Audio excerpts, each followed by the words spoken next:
They've practiced time after time after time, forgetting, of course, there'll be other cars in the pit lane. But you do have to practice exactly that, i.e. I watched Audi do it. They stood Alan McNeish in front where the Ferrari, this could because Ferrari would normally be, he stood there and he simply pointed to go round him, i.e. go round the car and into a very tight pit. Audi have already done that practice. I watched them do it. That's how organised they are. I hope Peugeot have done the same thing. And look at the traffic now. He's coming up against a huge gaggle of GT2s, GT1s and LMP2s. He's trying to carve his way through. This is our race leader, is it? Bordello? Capello. Bordello Capello. Well, now, of course, Lucas Luhr is our current race leader, because Dindo Capello has stopped, so That's too Frank Wheeler. Yes, of course, that is Luhr, and there, just behind him is Manassin. Yeah. So these two cars, we're pretty sure both will come in this time. And that will, yes, the tyres are out for garage number 3, Lucas Luhr's car. So that's the car he shares, of course, with Mike Rockenfeller and Alexandre Prémat, the 3 young guns. Now then, the Peugeot guys are going to have to come in with that Pilbeam still sitting there, and I don't think the marshals have realised what's going to happen, or the fact that the Peugeot are going to come in and take their feet from them if they continue to stand in the middle of that pit lane.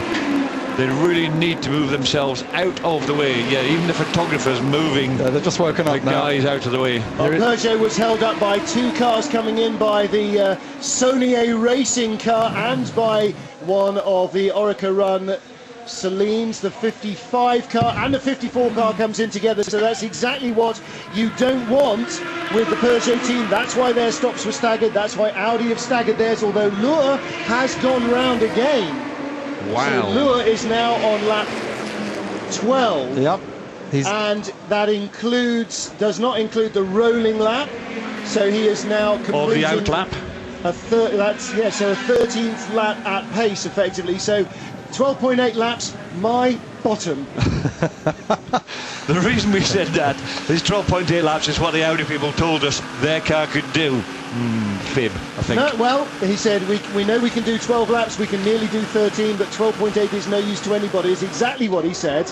He didn't say, I categorically deny we can do 13. In comes the Racing for Holland Dome Judd, Jan Lammers fans. He was in 6th place when he came across the line, behind the Audis and the Peugeots, so he was the best of the rest after that problem with the Pescarolo tyre.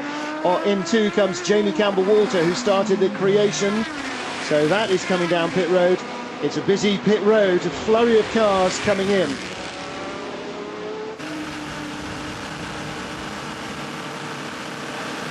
Lucas Luhr leads Le Mans 2007 for Audi. You're looking from Dindo Capello's car. Now he has been the leader but has made a pit stop. Luhr has yet to stop. With 11 laps completed, the leader is on lap 12 of the race. Audi number 3 from Peugeot number 7, Audi number 2. Then Peugeot and Audi. The Rolls of the car came in, had to be pulled back to get out because the Cruise Motorsport are back in for a second time, and they were in front, and Barbosa couldn't get out. They had to pull him back to be able to get out, so he's lost a few seconds there, and he's now out behind the Creation car, and I think he came in front of it. So just there, a few seconds lost in the pits. Going down the classes, Ollie Gavin now leads in GT1 for Corvette, and 2nd Thomas Enger for Aston Martin, 3rd Jean-Philippe Belloc after his stop in the Team Orica Saline. So change there because of the stops.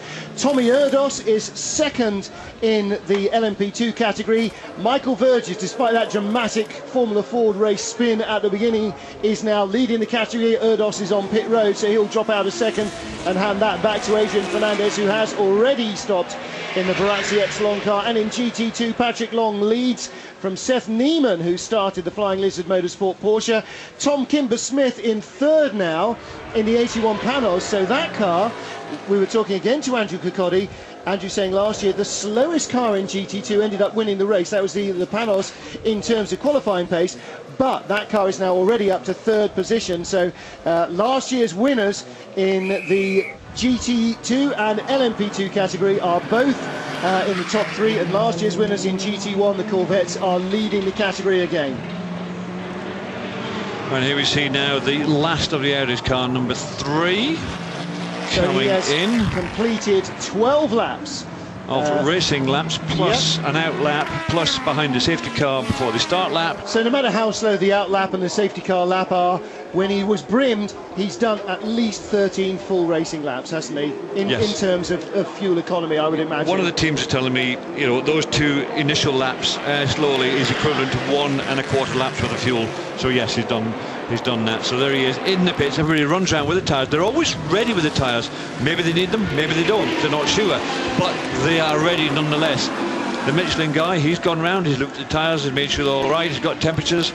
And just behind this we can see the Aston Martins coming in, 008 and 007. And Corvette 64 as well. So we have got a lot of GT1 action on the pit lane. 64 is our race leader, Ollie Gavin, in the CompuWare Corvette, although the Aston Martins both came in front of him. So let's look back at the timing screen. No, it does say the first GT1 car was Ollie Gav from Thomas Enger, Jean-Philippe Belloc and Ron Fellows. So the Aston Martins, one from the Aston Martin Racing Team 007 and one from the Labra Team 008 into as the PSI Experience Corvette. Fast lane to slow lane changeover, no problems there. Big difference in the Aston way of doing things. 008 had a tyre change, 007 did not. So that's the Labra team going for a fresh set of tyres. 007, which is the Aston Martin Racing Team, or Pro Drive Run Team as we know them, that has not gone for a tyre change. Sticker tyres on Ollie Gavin's car, so there is a full tyre change and a tank of fuel underneath Ollie Gavin. The Corvette boys want to hold on to this lead. While looking on board the Peugeot, down the Mulsanne Straight and around the high-speed road section of this Le Mans circuit. It's an absolutely unique view, David. Is there any racetrack that even comes close to giving you that sort of panorama? No, not at all. It's just one of those things. It's different to everything else you do. Yes, there are other road circuits. Spa, for instance, was a road circuit. Now it's permanently built. Other roads around the circuit, but there you can see just how much the Peugeot on board are fighting with that steering wheel to try and keep it where they want it. But there they are, still running nose to tail. Right, we've got Fortunately, they're behind the Audis. We're getting a lot of reports from England that Sky's breaking up again. Sorry, everybody, but as Martin's told you before, there is live timing if you go to the Le Mans Org website. And there is a question here from Bleep Me. David, this is for you. He's from Pitstone in Bucks, under the shadow of Ivinghoe Beacon. How many laps can the diesels go on a full tank? We now know, but how many can a petrol car go? LMP1 or LMP2? LMP1. We're looking at this. You should do the same number of laps. Originally, there were going to be 1 lap more, but the fuel economy now dictates that there's going to be, well, yes, 1 lap should be more. It should be 1 lap more than what the diesels were, because the diesels, remember, are 9 litres less. They're 81 litres, not 90 litres fuel tank like the petrol cars. However, Jean-Marc Gounon came in at the same time as Lucas Luhr, which is 12 laps of the race plus. And the second, no, is that him still there? Have they changed drivers? That's car 12. That's car 12. So that came in a lap later. So after 12 racing laps plus and. So they can certainly eke a tank out as far as the diesels have at the moment eked a tank out. Most team managers, most engineers will take a safety route on the first pit stop, i.e. come in 1 lap early, we'll refuel you, we'll see how much fuel actually goes into the tank, we'll calculate out how much you've used, we know exactly under race conditions then how far you can go, then if necessary we'll have that extra lap on the next stop. Now then, that is the conservative way of doing it. The guys that are going to try and win this race at the front with the Audis, the Peugeots, they know exactly what they've got to do, and there's nothing conservative about what they're doing. They are flat out. 3 minutes 30 seconds for Capello. He has just set the fastest lap of the race. Here you see Robert Purgell leaving the pits in the Menex Ferrari. This 550 Maranello is the last running car in GT1 because the J-Lock Lamborghini, I'm not sure if it's actually still running or not. It is shown behind them in the scoring. And in fact, not as the last car on the track. That is 82, which is Team LMT's winning pair from last year, Richard Dean and Lawrence Tomlinson in the car, and so there's definitely a problem for the Panos Esperanti. Tom Kimber-Smith has jumped ship and gone with Tom Milner and Danny Watts, and there in the top 3 into the pits has come a Panos, but 82.